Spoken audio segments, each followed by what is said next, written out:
All sports, all plays. Yeah. All sports, all plays. All sports, all plays. 365, we making a plays. You talking the game, get you through the days. We're high in the court, the dime in the lane. Variety topics living the same. All presentation, sports information. In the airways, taking the nation. All sport, all plays, they working your faces. Grace at the field, so tie the laces. All sports, all plays. Yeah.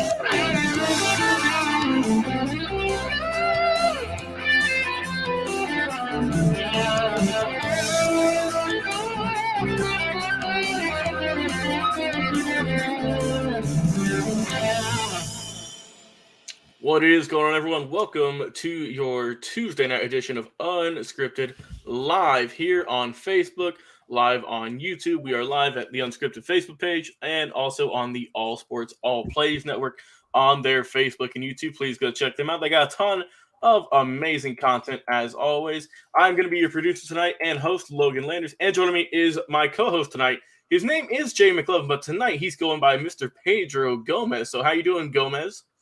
I'm doing well, yes. I am going, just for today, I want to be called Pedro, and I don't really know why, other than on a previous show, they nicknamed me Pedro, and so I just decided to stick with it for one more show, because it just seemed to be so befitting, and yeah, so that's what I'm doing. I'm rocking it, and I'm going to, yeah, I don't know Spanish, so I can't speak Spanish, but, you know, yeah, they're going to call me Pedro. All right, well, we'll go with it tonight on a special Tuesday night edition of the show here.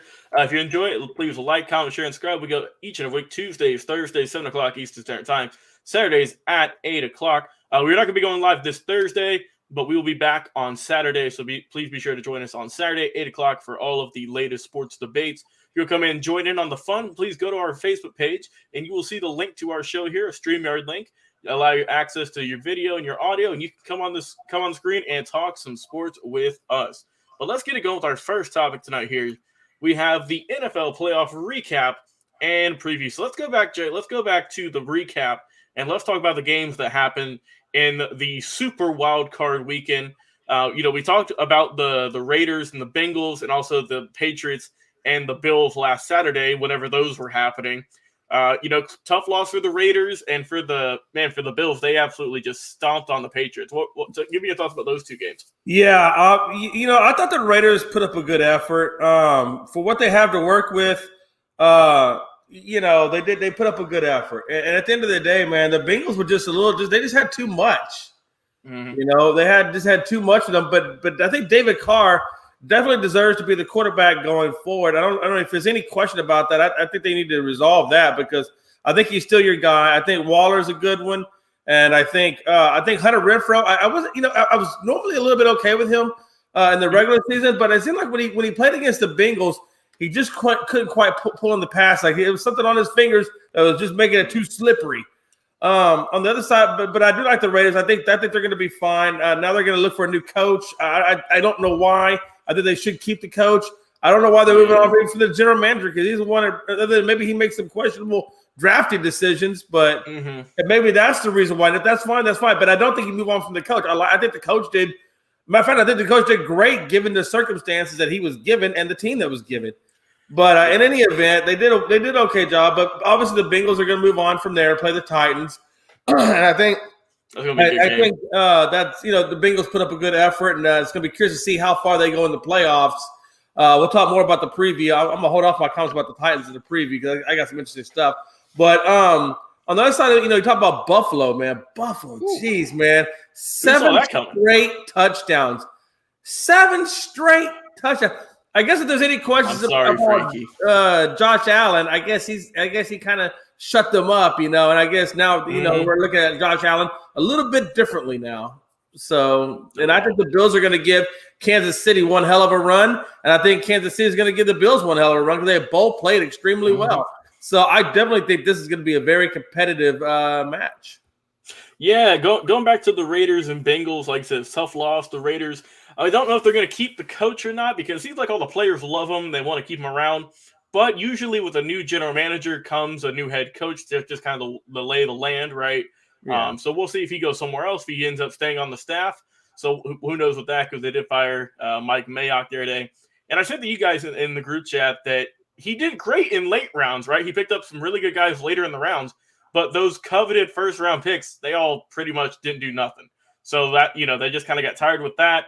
And plus with everything going on, I feel like they just kind of wanted to get a clean slate and get some new stuff going here. We also have some comments here on YouTube from Gridiron Yuki saying, hey, yo, what's up? And he said the Bills pulled out the Gucci belt on the Pats.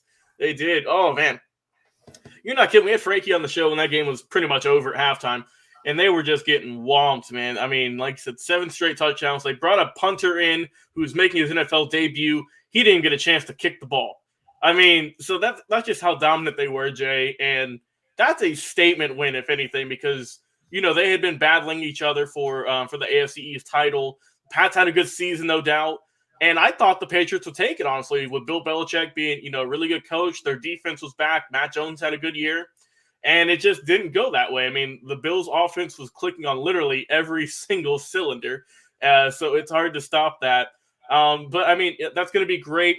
And like you said, we're going to get into the preview. Or no, we still got to do some recap. But those are the 2 Saturday games that we just recap. Let's go on to Sunday, Jay. Let's talk about the Eagles and the Buccaneers. Pretty easy win for the Bucs all in all. Yeah, I think, Hurts is still developing, so I'm not really going to go too hard on the Eagles. I mean, they just didn't have the matchup versus Brady. Brady just really brought it to the team, and I think it was very evident in the score. So, you got to. I'm going to give the Eagles a bye right now and let them, because I still think they got more retooling to do on that team. Mm-hmm. So I'm gonna give them some slack. But yeah, Brady. And I think Brady the next round is going to have issues.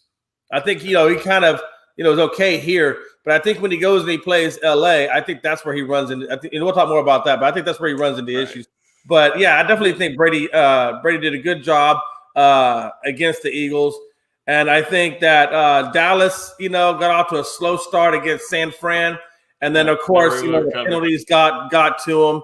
The penalties really destroyed them. The penalties really destroyed them. And obviously, you could also say the play calling too. Yeah. We got a comment here from Sander Arroyo Sanchez asking you pretty much, Jay, what would have to happen immediately for Dallas to become a titles contender? Legit. A change of culture, straight up. Straight up. Because they got a lot of weapons, man. Look, on both sides of the ball. They might need a little bit of secondary help. But quite honestly, it's he said, and I certain someone. If you were in our group chat, you would have seen just how bad Jay was, man. Frankie was all night. Yeah, but honestly, it's a change of culture, and I think the change of culture should start with Jerry Jones. But we all know that's never going to happen. It's not going to happen. And he ain't leaving until he croaks. Yeah, exactly. So I mean, you're not going to see anything different from the Cowboys until after Jerry Jones is long gone. Quite honestly. Gridiron said, I knew the Rams were going to be Arizona. Kyler Murray was not ready along with the team. We'll get to that in just a minute. Great comment, though. And so, I just think that with the Cowboys, to answer your question, it just comes down to a change of culture, man. Yeah. We'll get more into Cowboys in a second. BM. Right. And as far as Dak goes, he did. I don't know, man. I think there's a lot of good things with Dak, and there's a lot of bad things with Dak. He's very inconsistent. One week he's looking good. Next week he's not looking so good. And you could say, well, it's a level of play that he's going up against. You could. But you can also say that maybe their offensive line is starting to show some cracks in it, and maybe they're letting some things through, and maybe they're not opening up enough holes for Zeke to run through. Although Pollard seems to find a way. I mean, there's a lot of different things you can say about this Cowboys team in terms of where they need to improve.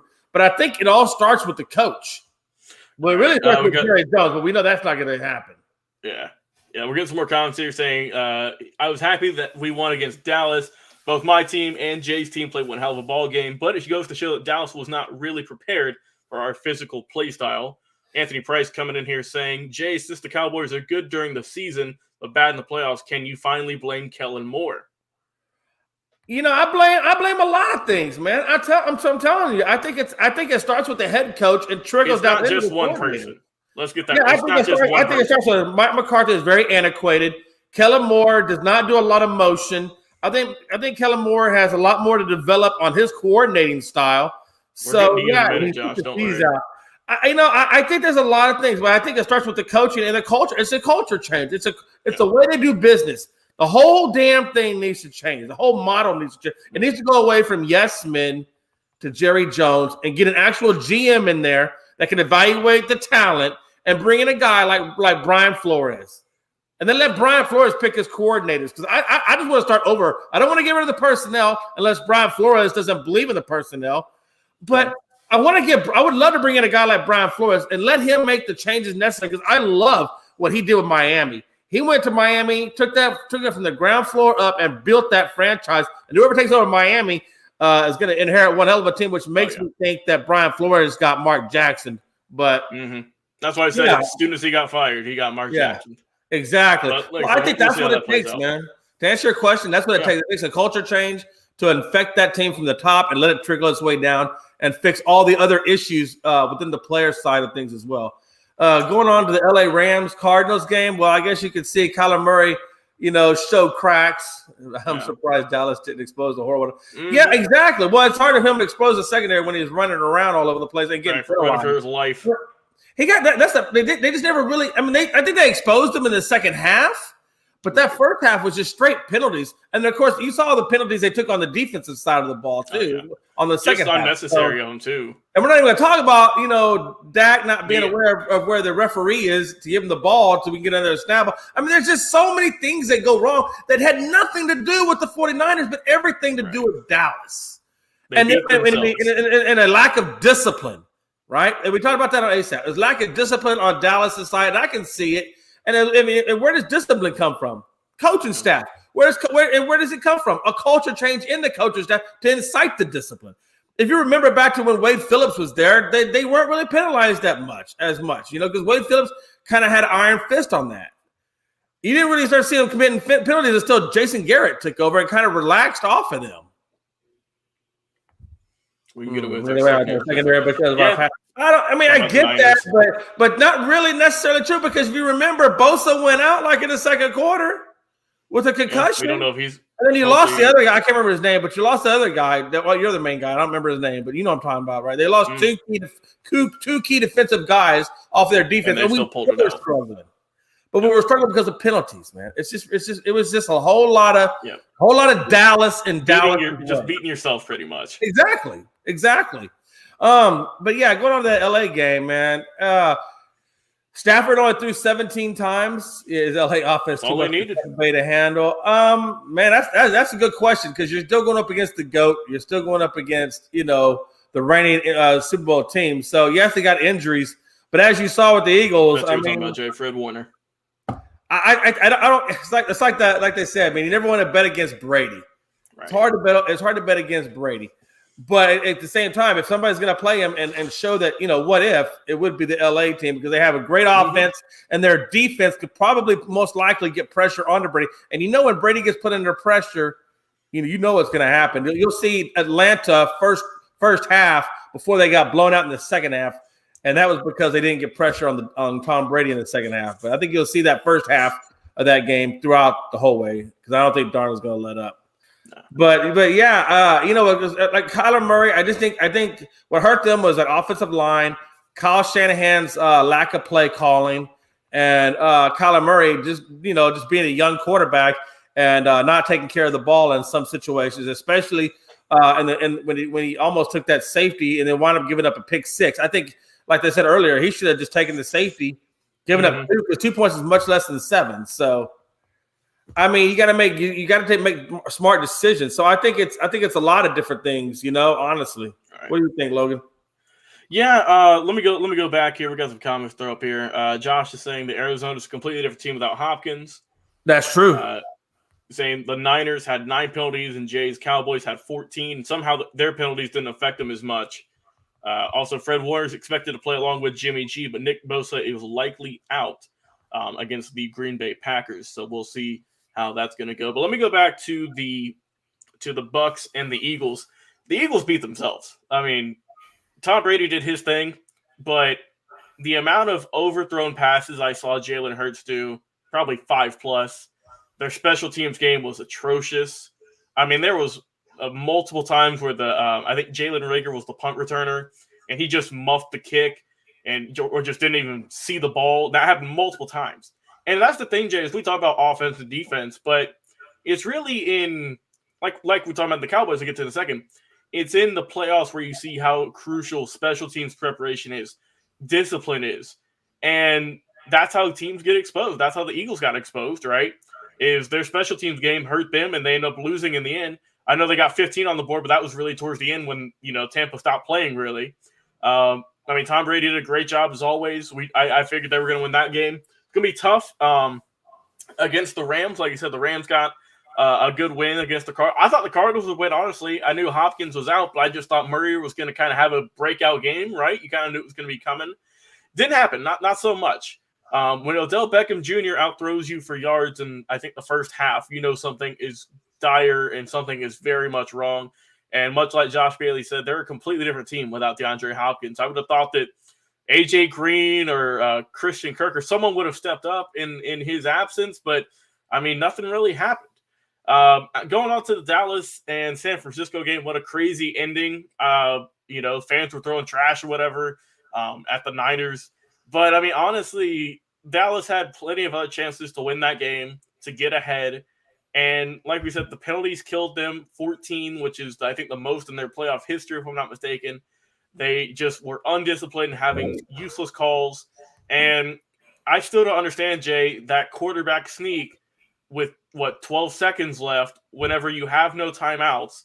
And you're basically asking for the game to be over at that point. I get that it might have been the right decision to run it, but it was a designed run. I don't know why you design a run play with 15 seconds or whatever left, and then why force yourself to scramble? Why not just throw a ball to the sidelines and for 10 yards and have the same effect with a lot more time left to chuck it into the end zone? So I'm not gonna blame the refs for costing that one. That's not how it should be. And like I said, I mean, the Cowboys, they should know the rules by now. They've been playing football long enough. The ref has to spot the ball. If the team could spot the ball, they'd move 3 yards up a little bit more. So that ain't going to happen. Also, like I said, the fans were throwing trash at the refs and the Cowboys. So, like I said, it just makes no sense. You said when Hurts missed a wide-open Watkins, Quez Watkins, that was an easy touchdown they missed. The Eagles and the Cowboys made the NFCs look like a joke. They didn't have a good game. Yeah, I'm about to say, Dak didn't even wait for the ref either. He just grabbed the ball and wanted to spike it, but, I mean, you can't do that. I get, maybe the referee wasn't running as fast as you should have been, but you still can't take that chance. You shouldn't take that chance in a regular season game in Week 1, let alone the playoffs. The fans need to chill and stop throwing. Yeah, I mean, there's no reason for fans to throw trash at for whatever reason.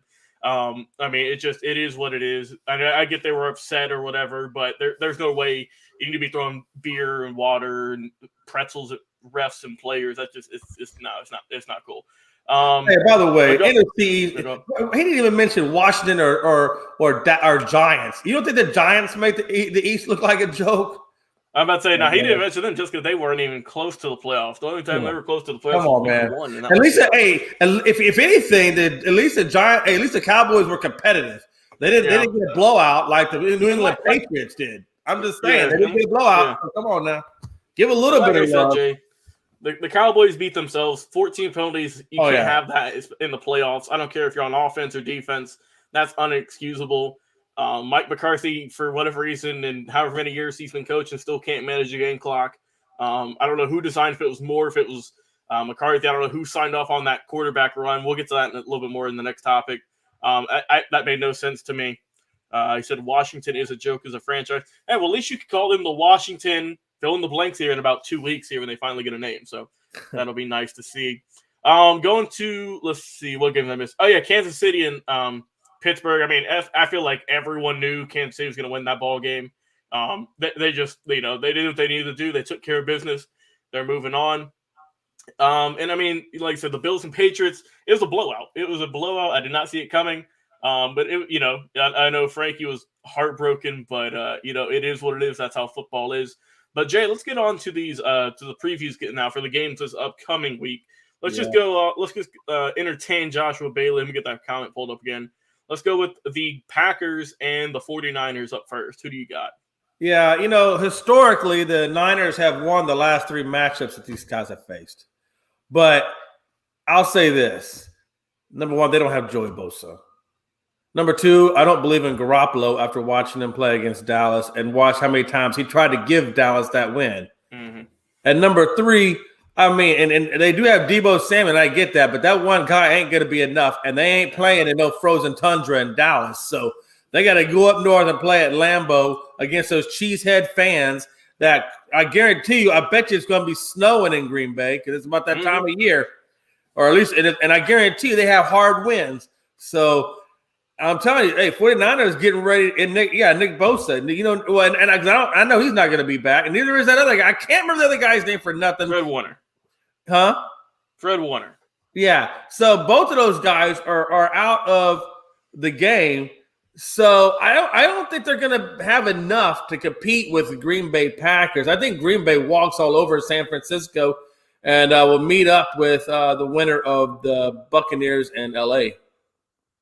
Yeah, I think, Aaron Rodgers having a special year, he's probably going to lock out the MVP. I mean, their defense is coming back healthier. They were thankful for that bye week. I think, like you said, I think the Packers just have a better team all in all. I think that, maybe the 49ers give them a good run for their money in the first half, but I think that Rodgers and company are just kind of going to take over. Like I said, it's going to be at Lambeau. It's going to be hard to play. It's probably going to be freezing cold. So it's we'll see how it comes. We got saying our defense may not be as good, but I feel like we can keep it a close game against Green Bay. We'll see, man, because like we mentioned, I think Saturday or Thursday, top 5 quarterbacks who got some pressure on. I think we both said Jimmy G. So we'll see, man. And take into consideration. Hey, look, Aaron Rodgers has a lot of pressure on him. A lot. Oh, yeah. His legacy depends on it because let me tell you something. If he gets bounced out twice, the first time against Brady in the NFC Championship game, and if he gets bumped out in the divisional round, you don't think that's going to happen against the 49ers who basically are all intensively hurt and have and obviously not playing as well, and then they do it at home. I think Aaron comes out blazing, man. Yeah, I think he's got something to prove, and we'll see what he can do. But I think it's going to be a good game. I do got Green Bay moving on in that one. So let's switch it over to the AFC, Jay. Let's go with the Titans and Bengals. I'm excited for this one. I think this is going to be a very good game. Probably the best game, maybe the best game of the weekend. Yeah, I love this game. The Titans and Bengals. I have the Titans winning this game because Derrick Henry's back, and I don't know if the Bengals are going to be able to control that run game, between him and Devontae Foreman. I think both those guys, that two-headed monster, is just going to do amazing things. And then, of course, you got, A.J. Brown and Tannehill, that connection. And then you also have the Tennessee defense, which is playing very well. And if you remember back to the very beginning of the season, Tennessee was looking formidable. I mean, they really were. They were looking absolutely formidable, and they were looking unstoppable. And they had the number 1 team in the country in the NFL at that time before Derrick Henry got hurt. They didn't lose that. They didn't lose that number 1, I don't believe, until Derrick Henry got hurt. Correct me if I'm wrong. I think you're right with that. Yeah. I dare you got Derrick Henry back. I had the Titans absolutely taking the Bengals, and that's okay. Hey, look, man, this is the Bengals' first time in the playoffs, and they're doing amazing. This is Joe Burrow's first time in the playoffs, and only year 2. So, give credit to the Bengals for coming this far, but I just don't think they're going to have quite enough to beat the Tennessee Titans. Gridiron saying that he's got Titans by a field goal. Titans can't win in a shootout against the Bengals. That's true. If it becomes if Joe Burrow, Jamar Chase, and everyone, right, if they can get an early lead, then you can't run the ball, right? Right, and that's why it comes down to their defense. Forced to pass. Right, and that's why it comes down to their defense, and Derrick Henry is running to control the clock. Yeah, so we'll see, because, that's going to be a big factor, is if the Bengals get an early lead, right, they're just going to keep chucking the ball up.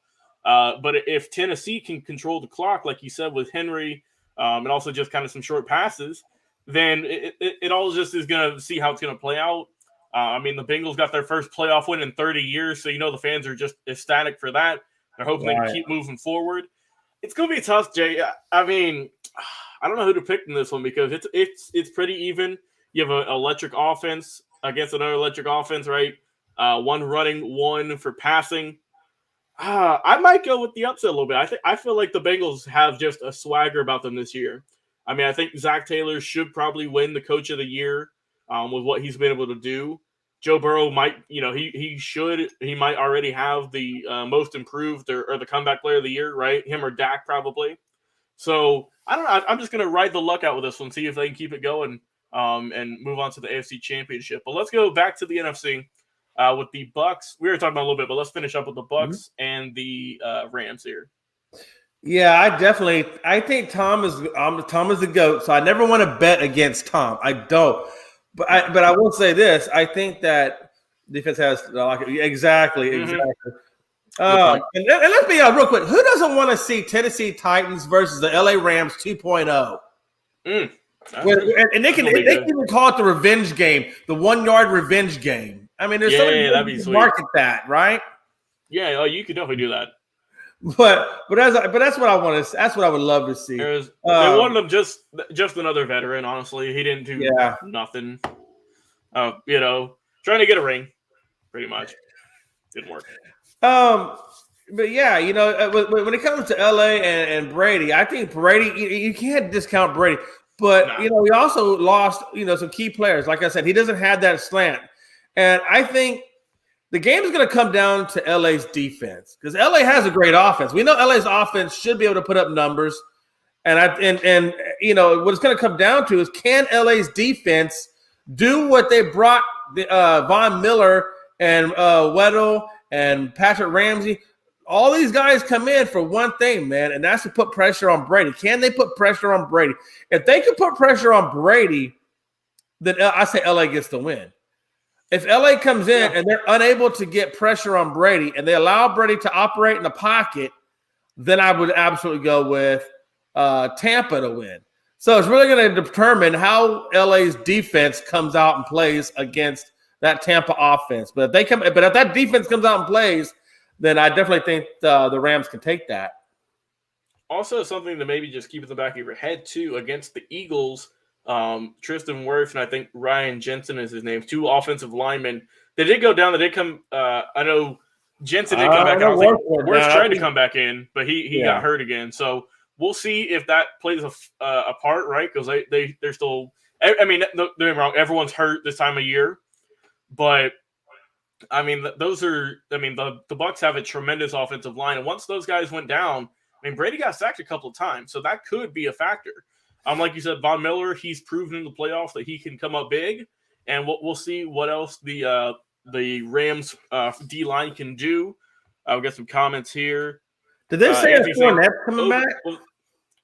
I don't know. I'm not sure yet. I'm not sure if Fournette is coming back or Ronald Jones for that matter. Right. All right, so Anthony's got OBJ, Kupp, and Jefferson. Rams by 11 in that one. All right, good bet there. And they got a great receiving play. He also said Packers and Chiefs would be great too in the Super Bowl. 2 of the NFL's oldest teams meeting up. Yeah, that would be kind of a blast from the past. I feel like the Rams will pick up the win will pick up on their secondary. Yeah, that's true. We'll see what happens, but I think I might have to go with the Rams. I think it's got a little bit too much talent, and like I've said, whatever team's healthiest, that's probably going to be who moves on the furthest. And I mean, it was I would say an easy win against the Eagles, right? But I think now we're going to see where those key places are missing, the receiving core, the defense and all whatnot, the running game. So we'll see what happens there. But I'm going to go with the Rams on that one close. We also got Chiefs versus Bucs part 2. And so he's got back-to-back Super Bowls. Okay. All right. But let's go to our final game here, final preview, Jay, between the Chiefs and the Bills. Hey, by the way, that Chiefs and Bucs part 2 was before anybody else, including you, and probably most people that are watching this, was alive. So that's why I went with the most relevant 2.0. But okay, right. Ramsey but yeah, so we're going on to what the Chiefs and the Chiefs and Bills. Okay, Yeah, this is the game that there's a lot of games.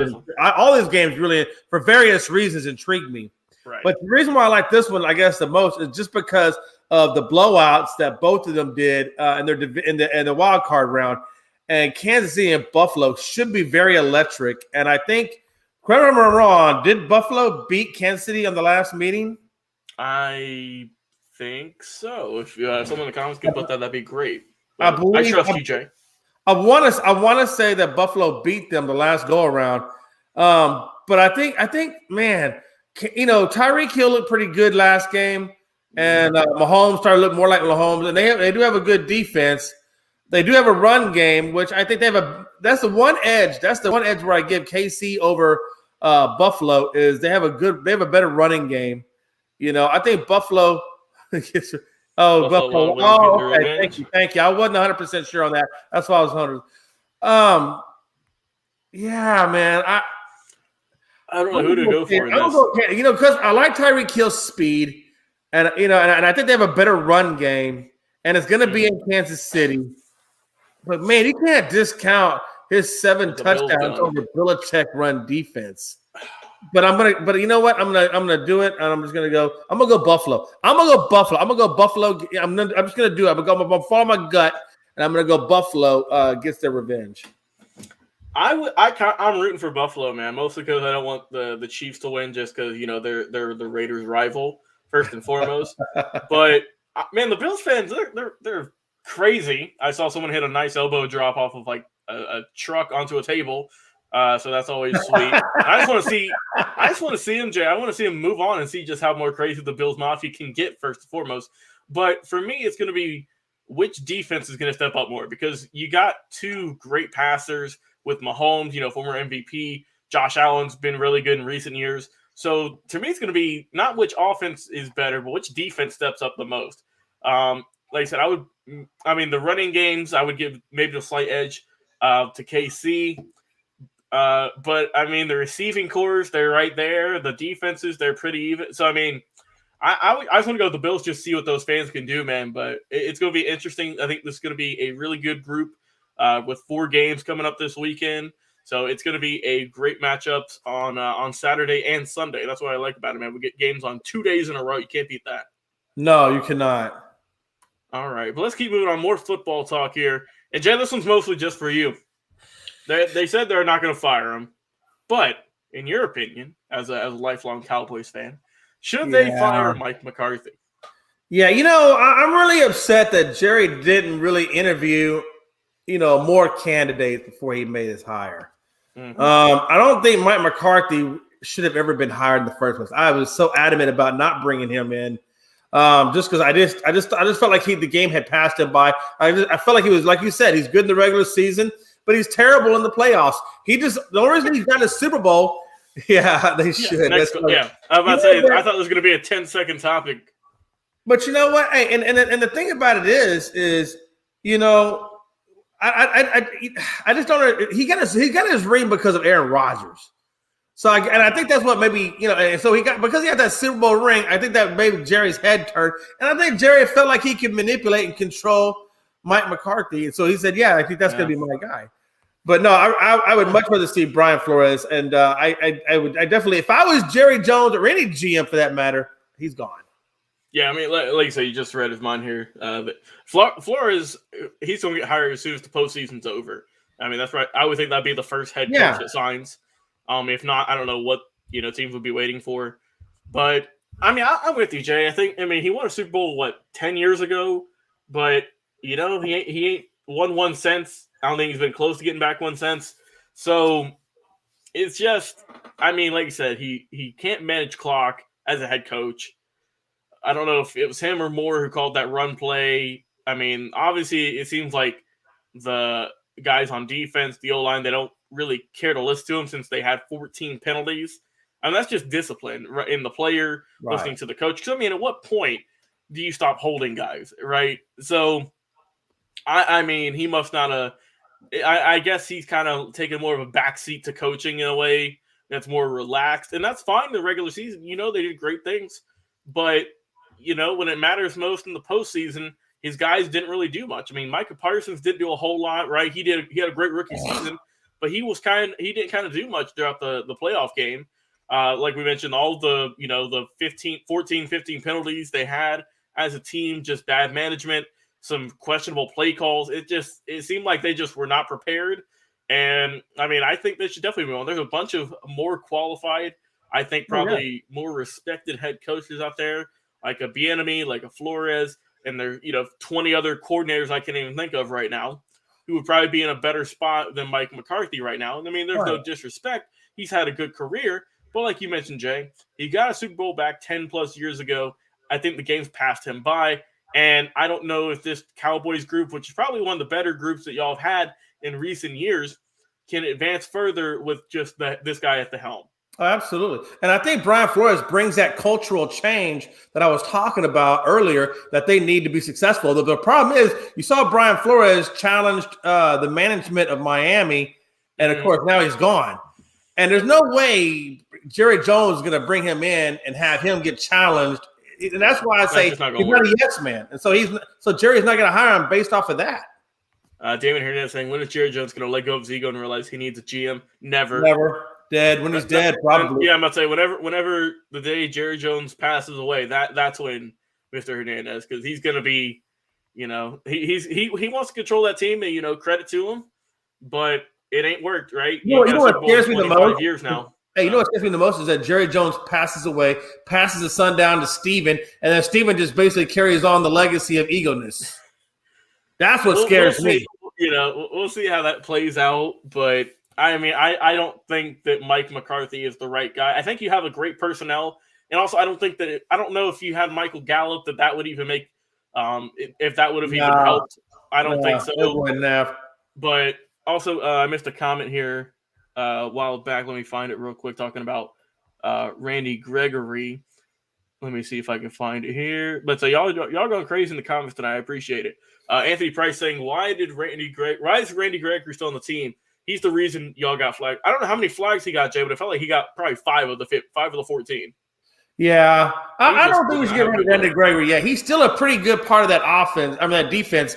I think Gregory they got to hold him accountable, man. I think Randy Gregory, and because look, D-Law, ever since he got that big contract, he's kind of even slowed up a little bit. So, I mean, I think it just comes back to holding players accountable. I think we got the talent. We just need the accountability piece to come into effect. That's all. Yeah. Jay, do you see the Cowboys letting some players go like Cedric Wilson, Amari Cooper, Brian Anger, Gallup's going to be a free agent. I think Gallup is going to be one just because he's going to want the big money. I think Cedric Wilson stays only because I don't think he's on a big contract, So no, Anger, he might. I mean, he might. I don't think that's going to be enough for Jerry. I don't think he makes enough either. I think Gallup definitely goes, and I think Gallup. Out of all those, I think Gallup goes. I think the other the 3 stay. Also, Matt Nagy to Dallas. There's your new head coach. No. Next question. Come on, Damien. Next question. Also, Gregory tried to suplex one of the players. Yeah, he really did. He really did try to. No, I saw that. That was crazy. he thought he was in a wrestling. Hey, listen. As long as the refs don't see it, you know what I'm saying? Just don't let the refs see it. Yeah, I got you, mean. All right, so we're going on with the basketball. I want to get y'all's opinion on this as well. Jay, is the triple double is it overvalued? Is it something that obviously we see it a lot more nowadays than ever before, but is it overvalued? What do you think? Yeah, exactly. Larry Bird came out. I'm pretty sure you saw what he said about it. Larry Bird came out and said basically that the triple double was overrated and they put too much value on it because he goes. Back in his day when Bird was playing, if they started counting triple doubles back then, they would. He said Bird said out of 82 games he would have had 41 triple doubles. He said he could have got a triple double every time. He said the problem with the triple double is everybody works so hard to get to it, but sometimes you can have a triple double and still lose the game. Yeah. You can have a triple double and actually hurt the team because maybe you're making more or you're missing more shots than you're making, and even though you're getting the double in the assist category, you waste that assist category in the points category because your field goal percentage has gone to poo-poo because you're trying to get the triple-double. So, there's a lot of triple-doubles going around in the league. Obviously, Westbrook is one of those.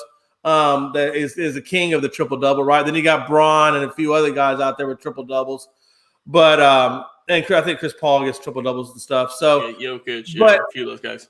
Yeah, but honestly, I think the triple double is so commonplace now that it doesn't really have the value that people once tried to put on it. But I think sometimes, like I said, trying to get that triple double, and I think Westbrook is the biggest case to show it, is that it hurts the team more than it helps it. I mean, I think that, like you said, that we're getting more now than ever. I mean, we're seeing guys in their teens get it, like LaMelo, the guy from the OKC Thunder who just got it. And I mean, they're 19, right? And I mean, back in the 80s, 90s, it would be rare, right? And now we're seeing them pretty much every night, if not every other night. And it is still nice to see, oh, look, so-and-so had a triple-double. Look, they had, 30 points, 10 assists, 10 rebounds, whatever it is. But then if you look, like you mentioned, Jay, sometimes you'll see that someone shot 5 of 25 to get 11 points or just something like that. So Damian says the triple-double and the MVP is overvalued. Okay, interesting. Yeah, I can see what he's saying there. Yeah. Yeah, I mean, I get what you mean. Because, I mean, we've seen guys who should win or didn't win the MVP because they were on a lower team, right, who didn't make the playoffs or whatnot, but they had the best individual season. I mean, that's kind of how it's always been.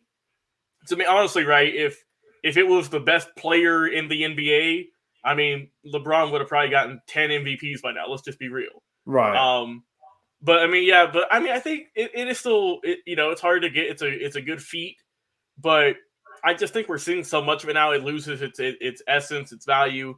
And, I mean, look around, it's still great to see, but I think with just the way the game's progressed, the amount of more three-pointers happening too, right? Because, I mean, that's definitely attributed to more guys getting triple-doubles is they're shooting 5+ threes a night. And, I mean, if you make 3 or 4 of those, then you're pretty much guaranteed at least 10+ points. And, as it's a little bit harder to get rebounds and assists because you got to worry about turnovers and whatnot. But I would say it is a slightly bit overvalued. But, I mean, it like I said, it's still great seeing everyone get one nowadays. They're just handing them out like candy, pretty much. Yeah, absolutely. Absolutely. All right, let's go over to our next topic here, Jay. We have some more basketball news. Kevin Durant is going to be out at least, anywhere from 4 to 6 weeks. I think it was a torn MCL or something along those lines. How is this going to affect the Brooklyn Nets? Oh, man. We were talking about this earlier, man. I think it helps them. Yeah, really? I think it helps them. Number one, because I think it allows KD time to get healthy, take some time off, come back, when you're ready. You'll be back before the playoffs, no problem. And I also I hate to say this, but I think it also allows the team to slide down in the seedings to around that number 6 spot, and then take advantage of Kyrie Irving. You don't want to go. The danger of that is that you go too far down, and then you use too hard of a hill to climb back up.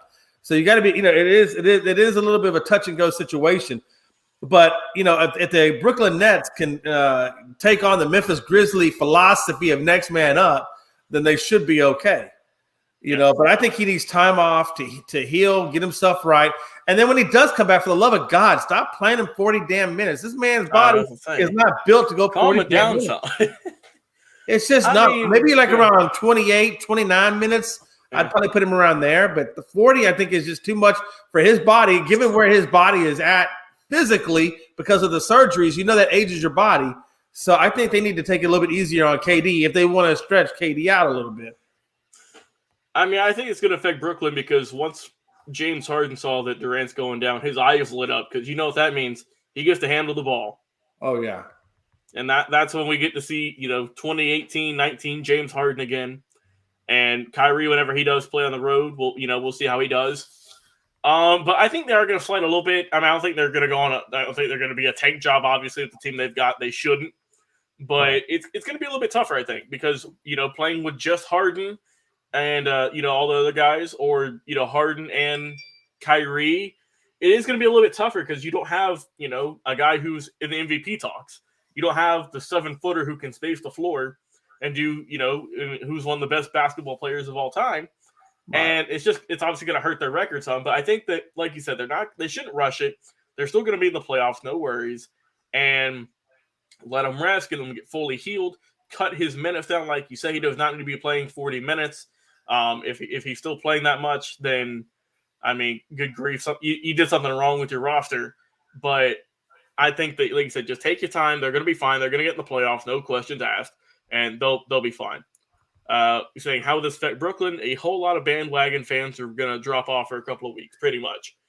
They're going to be watching until he comes back, probably, if I had to guess. But also, just kind of going off of something I sent y'all, Jay, in our group chat with you and Frankie, is in the, year and a half that KD and all of them have been together, KD, Kyrie, and Harden, and then you can compare that to Russell, LeBron, and Davis, they played the same amount of games. Right. And so, I mean, that just lets you know that, I mean, we might do this for another topic for another day, but, I mean, is a big three really worth it when, I mean, these, I mean, don't get me wrong, they're great players, but, I mean, what did we see in the playoffs last year, right? Guys weren't playing. What do we see, in the regular season? They're barely together.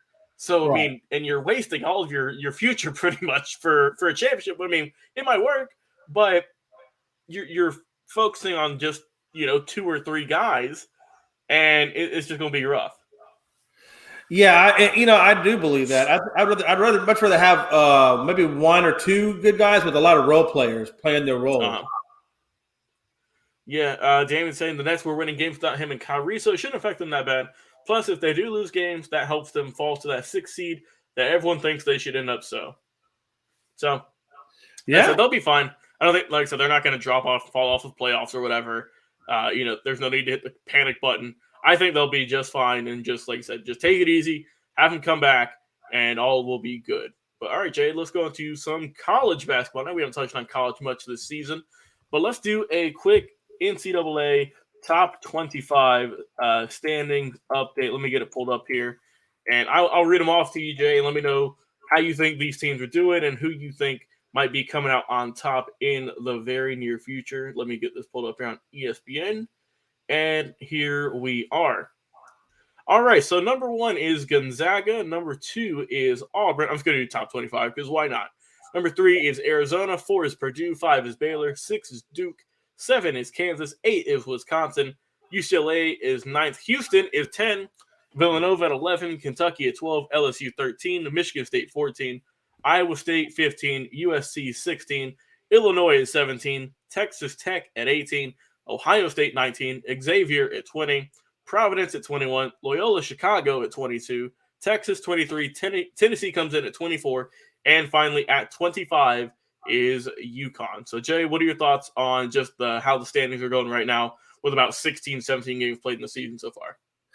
Yeah, I think it's going about like I should say there's some unexpected ones. I think Baylor dropping down from 1 to 5, right, was a little bit of was I mean, and maybe that's just what Baylor is. And Gonzaga, I think, went up to number 1 there for a while, and then I think they dipped down, and then Auburn took over number 1, right?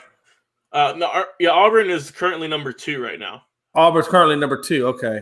Yeah, Auburn's 2, Gonzaga's 1. Yeah, so Gonzaga's 1, Auburn's 2. I really like that. I like this Gonzaga team, man. I think I would not be surprised. I would not be surprised if you saw Gonzaga and Baylor back in the Final Four. Right. I would not be surprised. I think Houston has a long shot to make it back to the Final Four. I don't think Houston gets to the Final Four, but I don't want to discount them out either because they have a really good team. So, but I think Baylor and Gonzaga make it back to the Final Four. Yeah, we'll see how they do. Also, big shout out to Auburn. This is the highest they've placed since, I believe, the 99-2000 season. So it's been quite a while since they've been in the higher echelon of college basketball rankings. Some good teams in there, like you said. It's nice to see your guys with Houston. Arizona's kind of a bit of a surprise too. First season, new head coach, and they're currently still a 3 seed right now. So they're doing really good. They shoot the ball great, and I mean I think they're doing really good. I mean there's a few teams at the bottom, of course, they're going to be swapping a lot. It's always good to see Loyola Chicago in there, the super small school that had that fabulous run a couple of years back in March Madness, and that's the thing about basketball, especially in the NCAA, is you get a lot of teams that you might not ever really think or hear much of, right? Especially like in football and whatnot. And it's just kind of cool seeing some different schools being, in the top 10 and whatnot. So those are the standings updates for the NCAA season at this moment. But we'll be right back after this brief word from the All Sports All Plays Network. Don't go anywhere. How does the record matter, though? What did you say? I said Kobe Bean Bryant has been overrated ever since he passed away. Now, I'd say they could lose about 4, but I don't see them losing 5. You know what I mean? All sports, all plays. All sports, all plays. All sports, all plays. All right, thank you for that word from the All Sports All Plays Network. Please go check them out on Facebook, YouTube, or really anywhere they're streaming. They got a ton of content that will be sure for your sports liking. All right, Jay, Russell Wilson. What are some three teams you think he could possibly end up on this upcoming offseason? Because it looks like they might be severing some ties there in Seattle. Yeah, especially they just fired the defensive coordinator, but he said also the offensive coordinator could possibly get fired. He hasn't been fired yet, but I think he was in talks of it. So Russell Wilson's already said that he wants to explore all of his options. That means he's looking around. He's looking around to see if there's a better team out there that he can get another championship with before his time is up. And I wouldn't be surprised if he took and we already know, watch this, Tomlin, you done said you're exploring all your options. Guess who else is too? That's one. Okay. Russell Wilson. I'm just saying, if I'm playing matchmaker and I'm Tomlin, I'm probably calling up Russell Wilson's agent and say, hey, look, hey, guess what? Well, yeah, Big Ben retired. I got a good running back, a good defense for the most part, maybe a tweak or two. And then I got a halfway good O-line, and I got some decent receivers. But we can make some tweaks left and right, depending on what you think and what your evaluation is. What do you think? You want to come over here and play for the Steelers and let's win a couple championships? Yeah, there you go. Maybe. I'm just saying, man. Hey, all right, they're out there. They're looking. Who are the other two you got? And then I would say possibly Miami, because I don't think they're 100% sold on Tua. And then lastly, I believe that Denver, because they're not 100% sold on Bridgewater. Right. I think all three of those teams have something they can offer, and they all three have a need that Russell Wilson could fit. And but I think that Pittsburgh job is going to be the most. I think it should be mostly enticing to him. But I can see how Denver with Judy and that defense, I can see how that might look attractive. But I think Waddle down there in Miami. I mean, all of them just look primed and ready to go. They just need a field general, right? Right. Yeah, I think for my 3 teams, before I throw out the comments here, if I had to go with 3 teams, I will go with the New Orleans Saints. They ain't got a quarterback. Oh, that's they got Jameis Winston, but do you trust him? Right? No. Yeah. I'm going to go with UJ. I think Denver, they need to get somebody.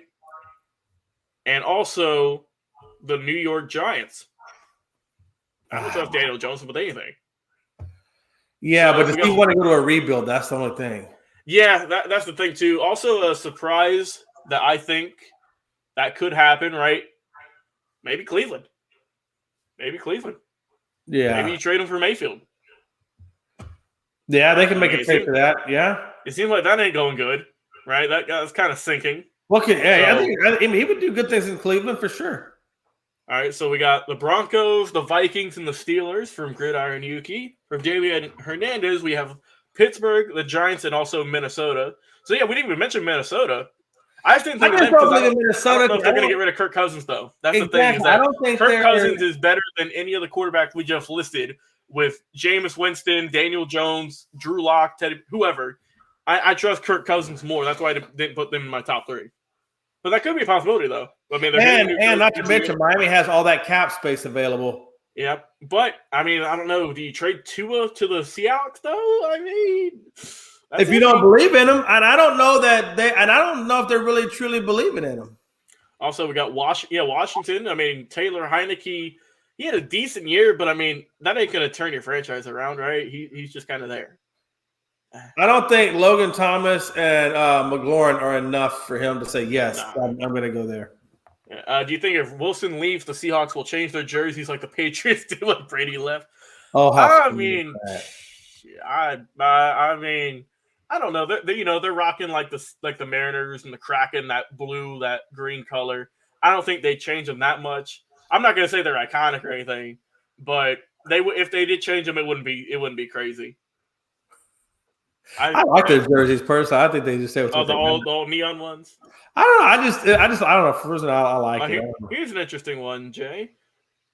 Why not the Jets? Get rid of Zach Wilson for Russell Wilson. Get rid of a Wilson. Hey, pretty much the same reason as the Giants. I don't think he wants to go to the Jets. I just think he's at the late project. If he wanted to go to teams who could be competing, right? I would go. I mean, Pittsburgh maybe they need some more help though.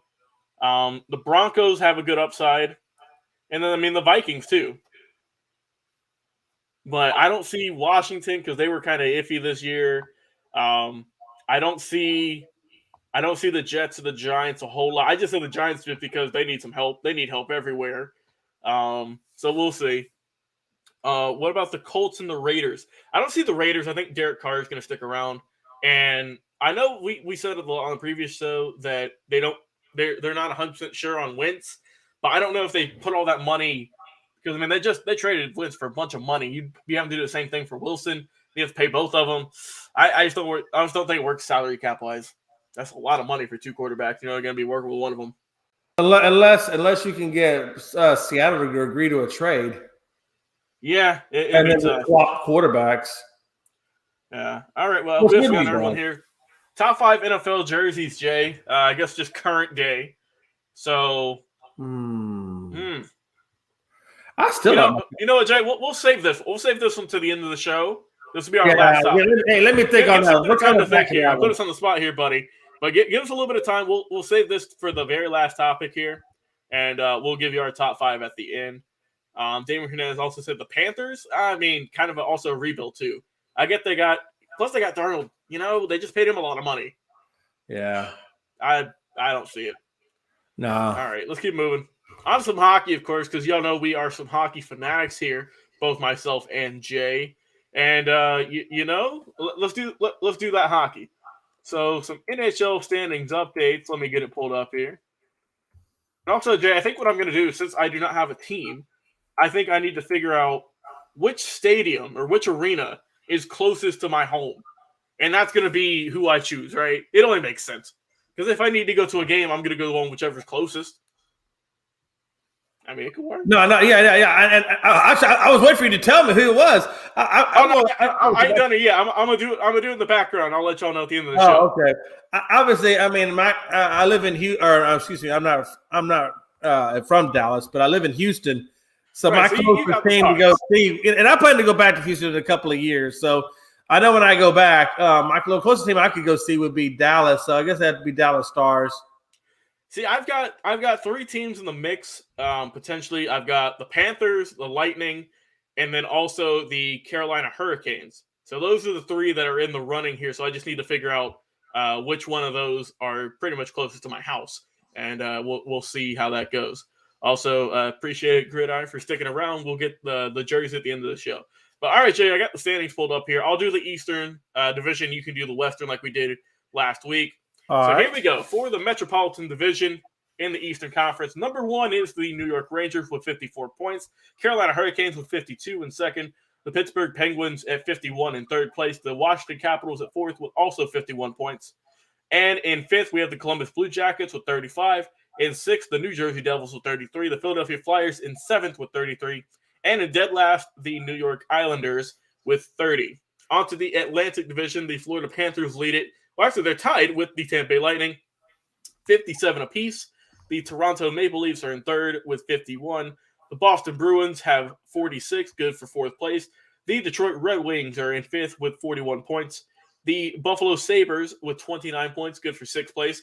And the bottom 2 teams, the Ottawa Senators with 24. And in the last place, the Montreal Canadiens with 19 points to round out the Atlantic Division. Jay, do you have you got it pulled up over there? You ready for the Western? Yeah. So in the Western Conference, in the Central, we got Colorado with 25 wins. Oh, you gave points, didn't you? Yeah. Okay. So I got Colorado at 53 points. St. Louis at 51, tied with Nashville at 51 points. And then I got Minnesota at 47 Winnipeg at 39. Dallas at 38. Come on, Dallas. Dang, man. Dang. A little better. Chicago at 36. And rounding out that conference, Arizona at 22. And then over in the Pacific, I believe that the Vegas Golden Knights, it's really weird. They're at 48, and then I got LA at 45, and they're tied with Anaheim at 45, and then San Jose is at 44, Calgary at 40, Edmonton at 38, Vancouver at 37, and Seattle at 26, closing that one out.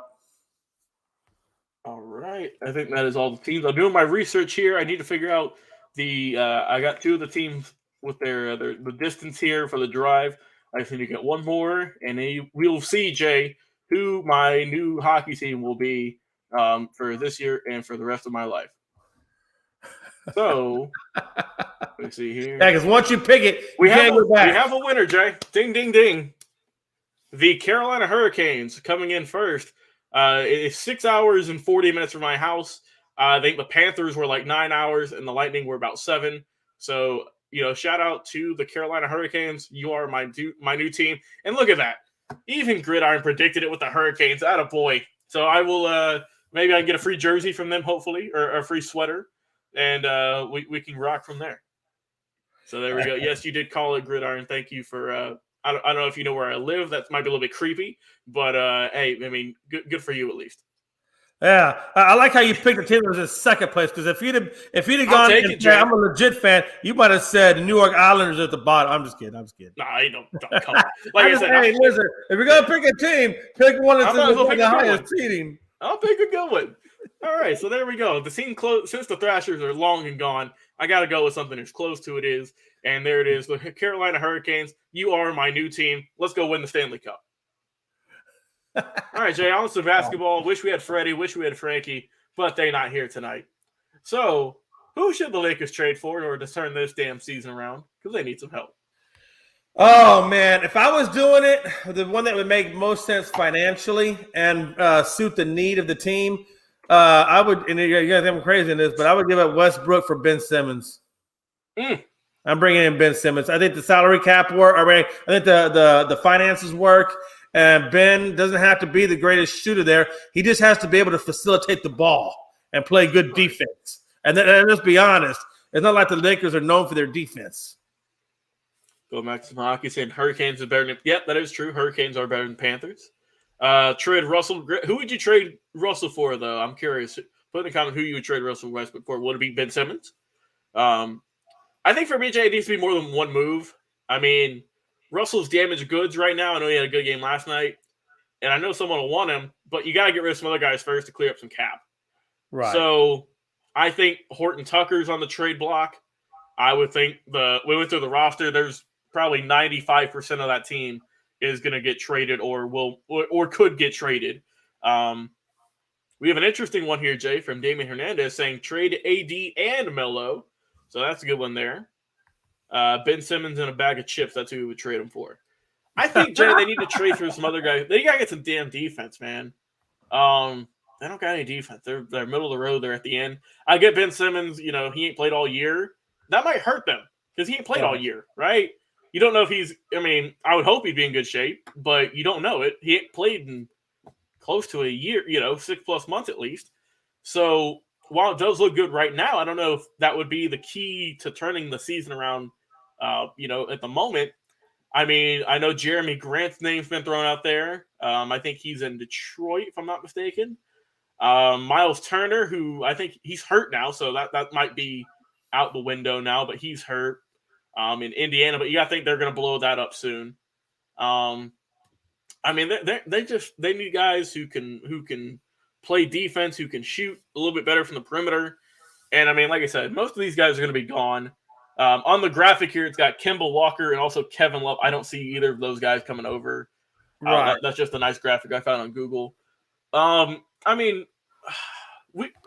brought it up on the show multiple times, but I would trade Russell to Sacramento for De'Aaron Fox and whoever else they want to give up. I don't care who it is.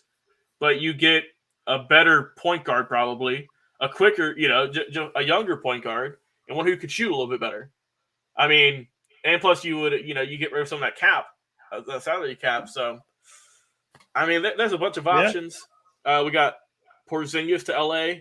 They don't. I don't see that one.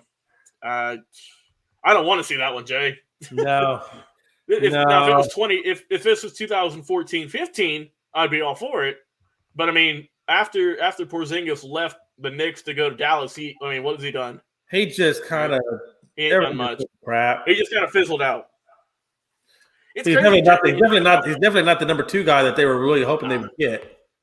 And I mean, Luka's not having a good year, all in all. But I mean, the Mavs are still in playoff contention, which is crazy. So, I mean, I think Luka's shooting like 28% from 3, which is horrific. And I mean, maybe it's just a down year. Hopefully, it is, right? Because he's a great player. But I mean, hey, at least the team's picking it up. At least the Mavs are still in the playoffs, still doing their thing. And I think that is the final topic for tonight. We're going to get to the jerseys. Let me double check. Yep. All right. So we have, Jay, a viewer suggestion asking, what are the top 5 jerseys in the NFL? We'll just go, I guess, current day. All right. I'm going to go. I'll start it off for us. And I got, buddy. At number 1, I got Seattle. I love that. I just like that neon uniform. I don't know why. And then number 2, I like the Detroit blue and silver. And then at number 3, I'm going to go with Kansas City's red. I just like that red uniform. I got you. And then at number 4, and it's not because I'm biased, but I still like my Cowboys blue and silver. And then rounding it out, I'm going to go with Green Bay. Okay, that's not bad. I think for me, number 1, I got to go with my boys with the Raiders Classic. I'll go number 2. I've always been a fan of the 49ers, cherry red. For number 3, I will go with the Baltimore Ravens black uniforms. Always been a big fan of those. For 4th, I'll go a little bit off kilter here, Jay. I'm going to go with the Carolina Panthers teal blue, little bright blue ones. Always like those. And number 5, a little bit of a tough one, but I think I will go with the Minnesota Fighting Vikings purple unis. I like some color. I like the way all them pop. And I think those are going to be my top 5. You list your top 5, and that's how we're going to list them. If you have guys in the comments, you want to list your top 5 NFL jerseys, now it's time to do so. We're about to round out the show, so put them in quick, and we'll throw them up on here and talk about them real quick. But beside that, that is the end of the show here tonight on Tuesday's episode of Unscripted. Like I said, we go live Tuesday, Thursday, Saturday. Tuesdays and Thursdays at 7, Saturdays at 8. We are not going to be live this Thursday. We're taking a short break, but we'll be back on Saturday at 8 for some more great sports content. We got a quick comment here from Gridiron Yuki with his top 5 teams, team jerseys. The Bills at 5, the Niners at 4, the Ravens 3, the Bucks 2, and the Bengals 1. See, I like the Bengals helmets because the Bengals helmets, I would say top. That's probably my favorite helmets. I do kind of like the Bengals. I do kind of like the stripes on the helmets. I do. Yeah, I like the orange, white. The orange, white, and black looks real clean. I always like that.